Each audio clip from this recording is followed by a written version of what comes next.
Hi, everyone. I'm Anna Tristan, an interior designer, and I want to share how my dream kitchen, the culmination of years of hard work, unexpectedly turned into a source of family drama. After 6 years of saving every penny and working overtime, my husband Mark and I finally bought our dream home. It wasn't perfect, it needed a lot of work. But to us, it was everything. Finally, our daughter Emma could have a backyard to play in, and I could unleash my creativity as a designer. Babe, I know it's over budget, but these Italian marble countertops will make the kitchen, I told Mark during the renovation. He smiled, always trusting me, and said, "You're the expert. If you say it's worth it, I believe you." The kitchen became my pride and joy. Custom maple cabinets, professional-grade appliances, and a spacious island where the whole family could gather. It wasn't just a kitchen, it was my masterpiece. And for a while, it was perfect. Emma and I baked cookies every weekend, her little face covered in flour as she said, "Mommy, I love how big the counters are." But then the visits started. Mark's mother, Barbara, began dropping by unannounced, always around dinner time. "Oh, Hannah dear, these countertops must have cost a fortune. I hope Mark isn't working himself to death to pay for all this luxury," she'd say with a smile that never quite reached her eyes. Soon, Mark's sister Sarah, fresh from her divorce, started showing up too. She'd sit at the island, running her hands over the marble. "This kitchen is amazing, Anna," she'd sigh dramatically. "After everything I've been through, I can only dream of having something like this." Her visits became more frequent and more intrusive. One Tuesday evening, as I prepped dinner, Sarah showed up with her kids unannounced. "Mom, Aunt Sarah's here," Emma called out excitedly. The door was unlocked. "I hope you don't mind," Sarah said breezily, walking in like she owned the place. "I just had to show my realtor friend your kitchen." She couldn't believe it when I described it. "Your realtor friend?" I asked, trying to keep my voice calm. "Oh, just getting some professional opinions. This layout is exactly what I've been looking for." I caught her taking photos when she thought I wasn't looking. The knot in my stomach tightened. That night, I overheard her on the phone in our driveway. "Mom, you should see how perfect it is. I know they worked hard for it, but after everything I've been through, don't I deserve something nice too?" When I told Mark, he dismissed it. "You're overthinking, Anna. They're just admiring your work." But something felt off. Barbara's lingering stares, Sarah's comments, it wasn't admiration. It was envy. Sunday dinner was the final straw. "A fresh start is exactly what Sarah needs right now," Barbara announced casually, "and your house would be perfect for her." I choked on my wine. "Excuse me?" "Mom, we've talked about this. We're not selling," Mark said firmly, but I noticed he avoided eye contact with Sarah. Barbara waved him off. "Oh, come on, Mark. Anna's expensive tastes must be bleeding you dry. Those marble countertops alone probably cost more than Sarah's first car." "Actually, I got them at a designer discount," I said, trying to keep my cool. "Designer discount or not, I heard some hefty withdrawals have been made lately," Barbara added smugly. "Small town, sweetie. People talk." I froze. Was she talking to bank tellers about our finances? That evening my cousin Amy called. "Anna, is everything okay? Barbara was at bridge club saying Mark's working 2 jobs to cover your spending." "What?" I nearly dropped the phone. "That's not true. Where is she getting this?" The next day, Sarah showed up unannounced again. "Madison, Tyler," she called to her kids. "Go help yourselves to anything in the kitchen. Anna always keeps it stocked." "The good snacks? This isn't a convenience store, Sarah," I said through gritted teeth, watching her kids raid my pantry like it was their personal treasure trove. "Family helps family, right?" she replied, unfazed. "Speaking of which, I had my realtor draw up an offer. It's below market value, but considering my situation, we're not selling. Period." I cut her off, my voice sharp. "Don't be selfish, Anna. You can just design another kitchen somewhere else." I was still seething when Thursday's family dinner delivered the ultimate bombshell. Barbara stood up, tapping her wine glass with a spoon like she was announcing an engagement. "I have wonderful news," she exclaimed, beaming. "Sarah and the kids will be staying here while their rental gets fumigated." My fork clattered onto my plate.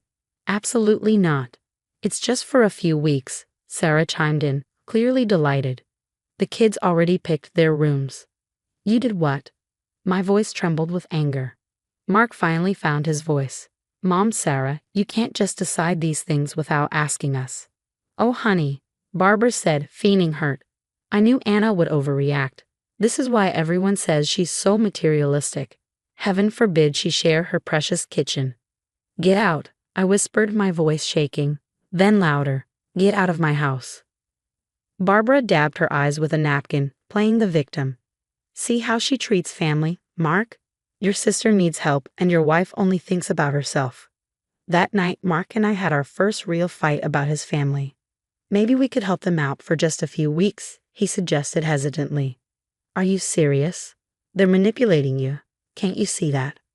They're still my family, Anna. And what am I? The evil wife who won't share. They're spreading rumors about us. At the bank, at the bridge club, they're trying to force us out of our own home. You're being paranoid.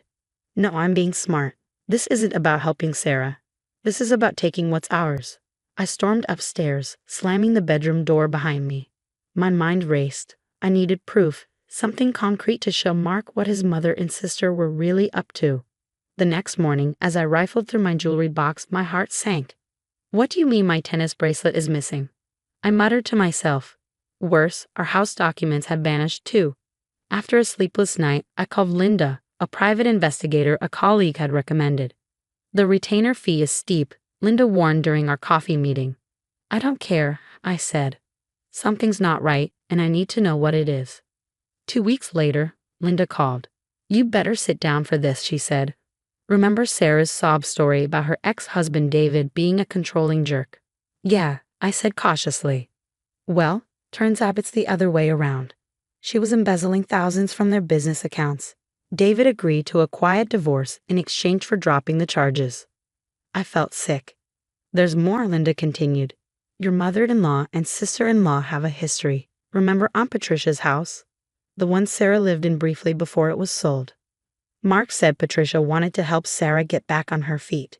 Patricia didn't do anything. Barbara, acting as her power of attorney, forced the sale while Patricia was in the hospital. The money disappeared into Barbara's accounts. I gripped the edge of the table, trying to steady myself. They've done this before. 3 other family members, Linda confirmed. Same pattern. Sarah plays the victim, Barbara manipulates the situation, and properties get sold under market value. That evening, I discovered the missing documents in Sarah's forgotten purse. Just helping organize, she claimed, but her face paled when a small jewelry bag fell out. Organizing what exactly? My jewelry? I asked, holding up the bag. Don't be ridiculous. That's mine. Funny, I said, opening the bag. It has my initials engraved on it. Care to explain? She fled, but not before I snapped photos of everything. Later, I confronted Barbara alone. I know about Aunt Patricia's house, I said coldly. I have no idea what you're talking about, she replied, but the flicker of panic in her eyes gave her away. The power of attorney. The missing money. Ring any bells? You're delusional, she snapped. No one will believe you over family. David might, I said. I hear he's still interested in those missing company funds. For the first time, real fear flashed across her face. That night, I laid everything out for Mark. The documents, the photos, Linda's report. I don't want to believe this, he whispered, staring at the evidence. They were planning this before Sarah's divorce. They targeted us, our home, just like they did to Patricia and the others. But we need to be smart about this, Mark said, his voice steady. I trust you, Jess, and I'm so sorry I didn't believe you sooner. As we stayed up late strategizing, something became clear. This wasn't just about protecting our home anymore. It was about justice, not just for us, but for Patricia and everyone else they'd hurt. And I knew exactly how to ensure they never did this to another family again. 3 weeks later, we sat at the kitchen island, the one they tried so hard to steal, watching the aftermath unfold. Social media notifications, pinged, and family gossip filled our phones. Did you see Barbara's Facebook post? I asked Mark, showing him my screen. She's taking a sabbatical to focus on herself. Basically, she's running away to Florida. Mark smirked. After what James found about Patricia's will? Not surprising. The family group chat is on fire. My phone buzzed again, a text from Linda. Sarah just got served. Embezzlement charges and custody papers. David's lawyer says it's airtight. Mom, Is Aunt Sarah going to jail? Emma asked, wandering in with her breakfast bowl. No, sweetie, I said, kneeling beside her. But she might have to make up for some of the mistakes she's made.